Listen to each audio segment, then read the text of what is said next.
Hi guys! Welcome back to Learning English with Lily. I think it's time to get into the Christmas spirit, don't you? As it's the festive season with Christmas just a week away, I thought we could have a look at some words and expressions that are commonly used at this time of year. There's something missing though. Oh, I think that's a little bit too much, actually. That's better. I wasn't sure about the beard.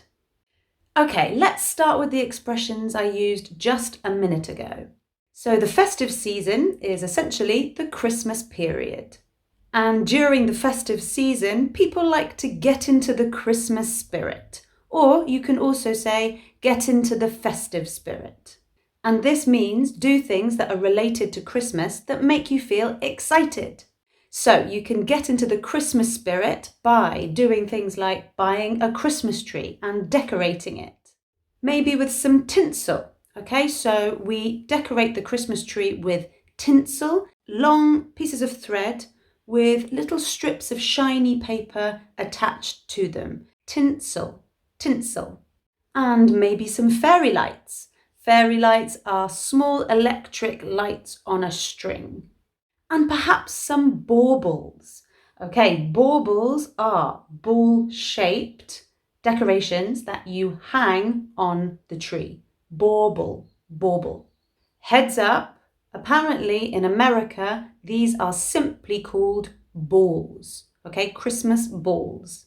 Yet another example of how American English is so much more logical than British English. Right. Okay, what shall we call it? Okay, let's think about this logically, all right? It looks like a ball. So let's call it a ball, a Christmas ball. No, let's call it a bauble. A bauble. Yes, a bauble. A bauble. But why? Well, just to be different. Oh yes, we Brits love to be different. Another thing you could do to get into the festive spirit is drink mulled wine or eggnog. Mulled wine is hot red wine with spices, absolutely delicious. And eggnog is a kind of eggy alcoholic cocktail, which sounds disgusting, but is actually really good and pretty strong. So there you are with your Christmas tree all decorated and you got your glass of mulled wine or eggnog perhaps, or maybe you've got some Bucks Fizz.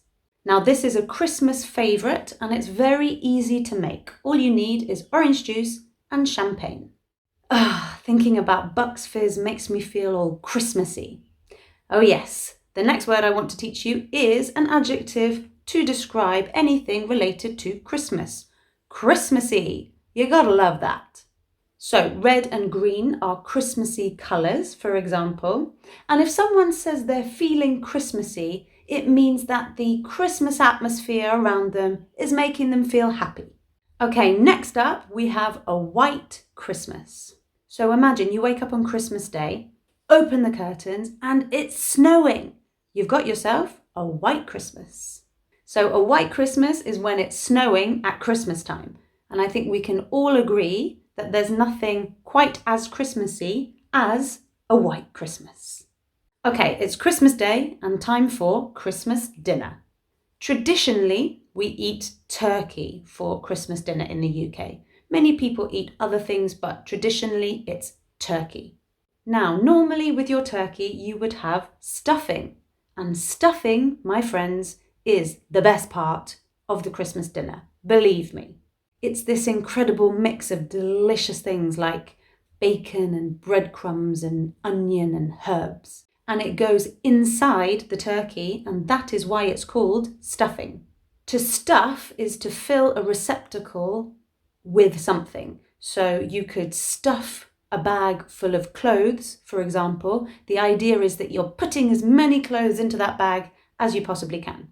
So you've got your turkey and you've got your stuffing, and traditionally you would have a sauce to accompany your turkey called cranberry sauce. Cranberries are small red berries that are quite acidic, and cranberry sauce is quite fresh, quite zingy, and that goes really well with the turkey meat. Delicious.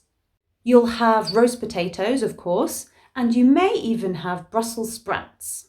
These are little green vegetables that are kind of like mini cabbages, but they're quite bitter. When people try them for the first time, they normally, they're like, what is that? Disgusting. But they get into them.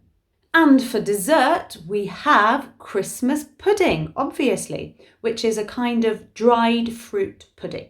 And you may even have some brandy butter with your Christmas pudding. Brandy butter is a creamy mix of butter, sugar, and brandy.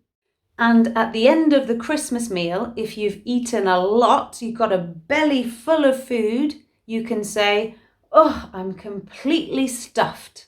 So to be stuffed means to be very full. Okay, you've been stuffing your tummy full of food, you are stuffed. Okay, you've had your Christmas dinner, you are completely stuffed, maybe you've got a Bucks Fizz in your hand. It's time to open some presents. And the first one is from Great Aunt Elizabeth, who's 105. And it's a bottle of perfume. And you spray it. Ooh, it's disgusting.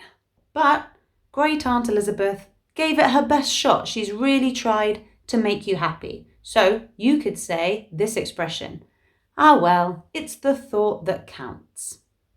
It's the thought that counts is an expression used to mean that kind intentions are the most important thing, okay? Even if the result isn't that good. So the most important thing is that Aunt Elizabeth thought of you and bought you what she thought was a nice perfume. So it doesn't matter that you don't actually like it. Okay, you've got one more present. Okay, just one more. Hasn't been a great year for presents. Never mind. One more present. This time it's from Uncle Alfred. He is really rich. He lives in this big castle in the countryside. It's a small package. So you're thinking, okay, maybe it's a gold watch. Perhaps it's a diamond necklace. Let's have a look. And it's a pair of socks from Primark with the tag still on, £1.99 in the sale. And you think to yourself, that Uncle Alfred is a real Scrooge. So a Scrooge means tight-fisted, okay? They want to keep their money inside their fist. They don't want to spend their money. Interestingly, this term actually comes from a famous Charles Dickens story, A Christmas Carol. If you haven't read it, I really recommend it. It's a great story. And in this story, the main character is extremely ungenerous, very tight-fisted. And his name is Ebenezer Scrooge. Okay guys, thanks for watching. I hope you've learnt lots of lovely new Christmas vocabulary today. Be sure to subscribe if you haven't already. I have lots of fantastic classes planned for you in the new year. Merry Christmas to you all and see you soon.